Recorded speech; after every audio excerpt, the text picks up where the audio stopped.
It's sad, but true. It's one of those things that has to happen. It's gotta go. These used to be some big, beautiful red snapper tomatoes, and they have served me well, and they have given me plenty of fruit. I've been picking off of them, but over time, over the past especially month, when we've had weeks and weeks of rain and the blight set in, all the leaves have turned those yucky colors. They're just not healthy anymore. They have succumbed to their illnesses, and it's time for them to go. I know they were just so lovely, and I even put basil around them and flowers around them and all this cuteness in these pots, and I loved them being in these pots. But there's a time when it's time to pull them out. Tomatoes are a seasonal thing, and once they've outlived their usefulness, and once it's gotten so bad to where the plant is not even growing anymore, the plant's not going to continue, the fruit you have is what you're going to get, then it's time to just harvest the fruit and pull the plant and move on. And there are some things that I want to put in here. I have ideas for these to put in these pots. I have some other plants that actually need a home, and they will look fabulous in these big round pots. So I have an idea. Fear not. It's not just going to be bare pots sitting out here in sadness. They're going to have something to go in there to make it really beautiful, but I am going to have to pull everything out and harvest the fruit. I've still got my trusty hoss basket. I've held on to it for a long time, over a year now. And ever since they gave it to me, I've been using it to harvest because it just really is the best for harvesting produce. If you're trying to just pop out into the garden and get what you can get, it really is the best. See, one of these has bugs on it and a hole in it. I didn't get to that one fast enough, and that's okay.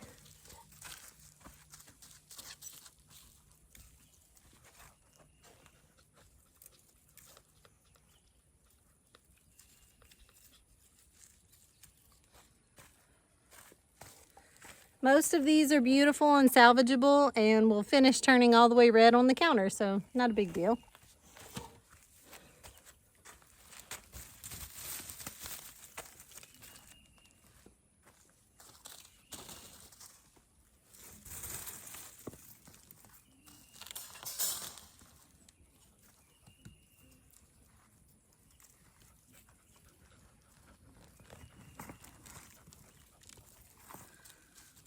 I'm going to try to leave as much soil in here as I can and not steal all the soil out of the pot. Still great soil.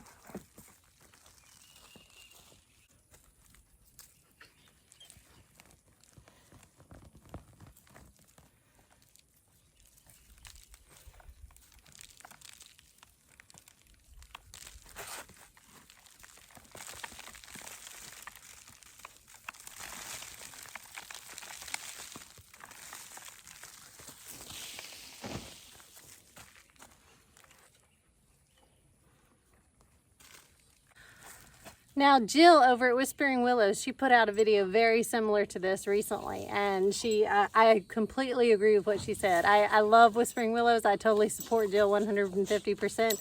And she was talking about the same thing I'm talking about today, when you should let it go, when it's time to pull it. You know, something might still be making, might still be holding on.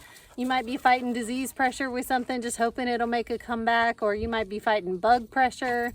But at a certain point, as a gardener, it's kind of a skill. It's kind of a finesse thing that you learn. You learn through experience of when it's time to call it. And at a certain point, it is time to call it. So you have to know when you look at a plant, is it still worth the work that I'm putting into it? Is it still beneficial to the plants around it? Is it still working for my homestead? Or am I just spinning my tires and wasting time on this plant when I could just pull it out and be happy with something else in its place that's going to work a lot better? So it's really just kind of it's a thing you have to know when you come across it, and when you look at it, you have to be able to know when to keep trying with it and when to call it and just pull it. And in this case, it really was beyond time to pull it. Biscuit is so playful today. So I'm glad I got those dying plants out of there so that I can put something better in its place. Here you go. And now some other things are going to be very happy in there. Let me show you what I'm putting in here. So the two things I'd like to put in these big old pots, one is this evergreen bush. I'm not exactly sure what the name of it is. I can't remember right now. If you guys know, you can tell me. But this was given to me by someone, and I love it. But it's been stuck in this pot, this little pot, and it's got roots coming out the bottom, and it really wants to upgrade into a slightly bigger pot. And eventually I may find a spot on the homestead where I want to plant it in the ground for like a permanent home. But for right now, I want to kind of keep it small. So I know it needs more space as far as its roots, and I know it needs to be up potted into something bigger, and I just think it would look glorious in one of these pots. So I'd like to give it an upgrade, and it may or may not be its permanent home. I may end up keeping it small because if you keep it in a pot like this, it'll stay like a little bush, and it won't ever get huge and massive. It'll just be a cute little evergreen bush. So I may keep it like that, or I may end up putting it in the dirt somewhere to let it get as big as a tree. I don't know. The other thing in the second pot, in the second huge pot, is this sweet olive tree or sweet olive bush. I don't know if you consider it a tree or a bush, but it's sweet olive. And I would like this also to not get massively out of control and to not grow into a huge honking massive tree. I would like it to be controlled and more like a sweet olive bush. So I think it would be very, very happy in one of these big containers. So I'm going to grow these two plants in these containers throughout the summer and see how they do and see how they like it and see how they like life in a pot. And if they're happy and I'm happy with them, then I don't see a reason to change it. But if they're not, you know, gardening is all about adjusting and changing. So if it doesn't work out, I can always fix it and change it.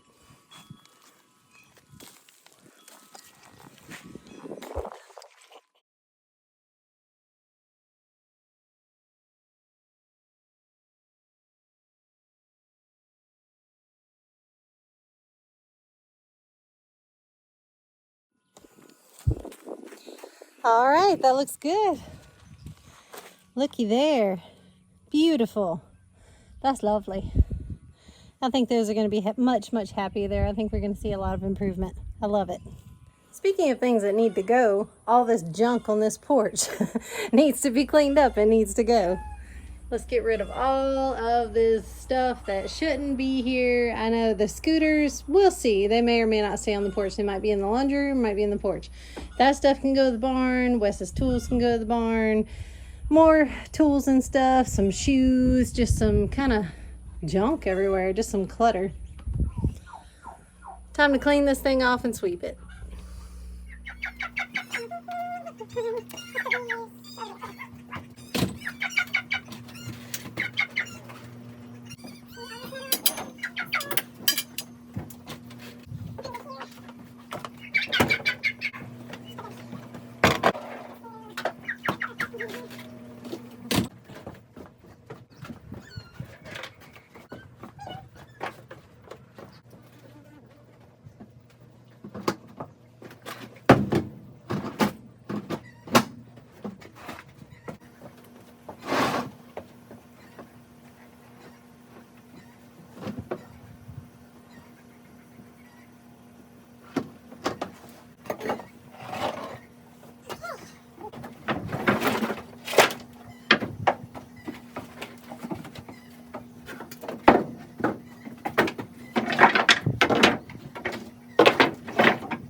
After much deliberation and work, I have decided that Wes needs to prioritize the organization and cleanup of his tools. All in favor say aye. Aye.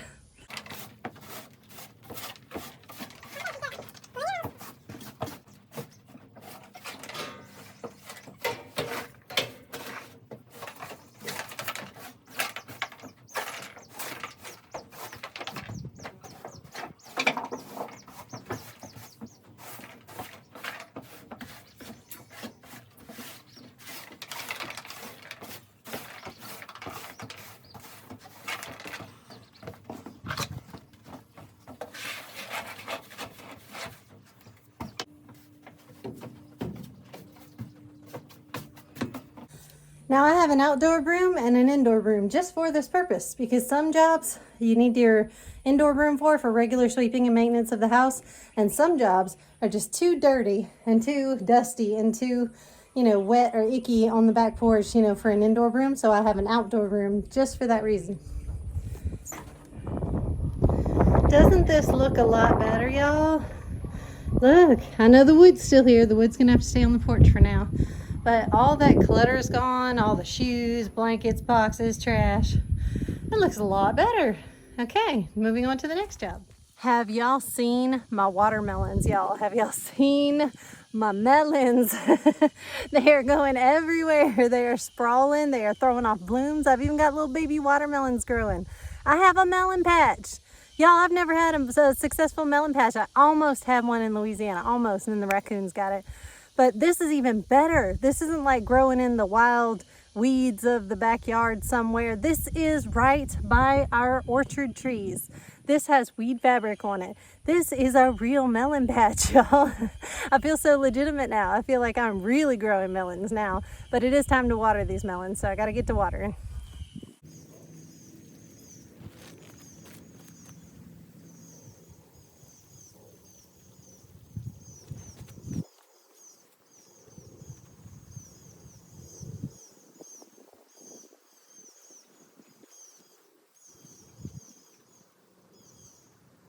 Okay, on to the next job. Woo, okay, I just got back from shopping in my garden. Y'all, look at this. Ooh, that is a basket of produce right there. Isn't that beautiful? That is what I mean when I say that your garden will feed you. I got a harvest basket full. This thing is heavy. So I'm hungry. It is now lunchtime, and this sounds like a good idea to me. I can make some lunch out of this.